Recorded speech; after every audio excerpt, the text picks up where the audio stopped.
शेगाव माने चौपाटी परिसरात भीषण आग, 7-8 दुकाने जळून लाखोंचे नुकसान। शेगाव खामगाव रोडवरील वाटिका चौकातील माने चौपाटी परिसरात आज सायंकाळी 4:30 ते 5च्या सुमारास भीषण आग लागल्याची घटना घडली। प्राथमिक माहितीनुसार एका दुकानातील फ्रीजचा कंप्रेसर फुटल्यामुळे ही आग लागल्याचे सांगितले जात आहे।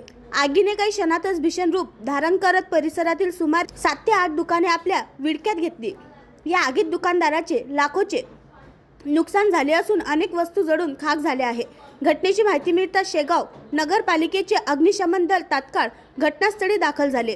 त्याचबरोबर पोलिसही त्वरित घटनास्थळी पोहोचून परिस्थिती नियंत्रणात आणण्यासाठी मदत करत होते। अग्निशामक जवानांनी अथक प्रयत्न करून आगीवर नियंत्रण मिळवले, त्यामुळे मोठी दुर्घटना टळली।